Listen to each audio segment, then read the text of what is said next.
गाजियाबाद में कुछ हिंदू संगठनों ने एक शुरुआत किया है, घर घर जाके तलवार और Hadian kajing sya penyam udipudas ubadai Hindu napo kari India but ubasang basa hapo kari Bangladesh but ubatrai ha kawai na ki factory badan ha kategori ngi ba buan na ki jaka hapo kari India kilaya pai ba ban peni ya kadak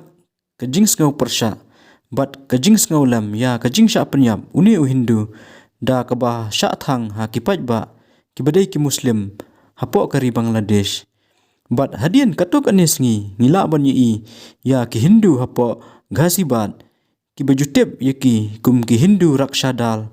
kila lej haman ki tliu yeng ban lej ai da ki white lam bat kisdi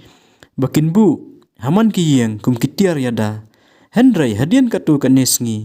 kini ki Hindu rakshadal ki balej sam da ki white bat kisdi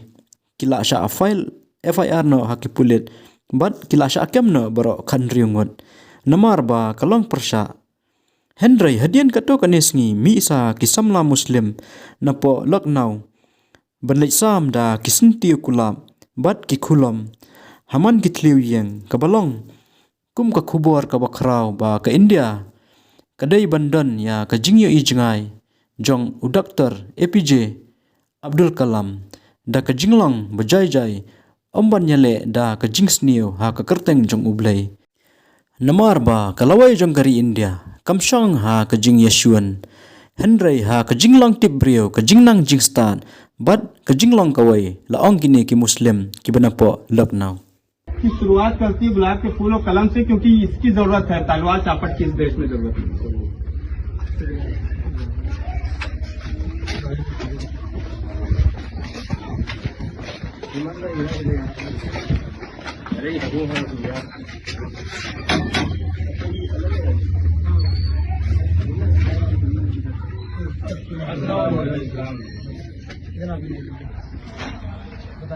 अच्छा, मैं सुन रहा हूँ। गाजियाबाद में हिंदू संगठन ने क्या किया, घर घर जाकर एक समुदाय के लोगों को तलवार और चापट बांटकर मुसलमानों के खिलाफ नफरत फैलाने का काम कर रहे हैं। लेकिन हम लोग ये शुरुआत करते हैं ये पेन और कलम से, क्योंकि ये पेन और कलम हमारे बच्चों का भविष्य सुधारेगी। तलवार चापट देश बर्बाद करेंगे, माहौल खराब करेंगे। उन्होंने बताया हाँ क्या समझा जी ये करके हाँ उसका खामियाजा ये है ये इससे हमारी लड़ाई है। समझा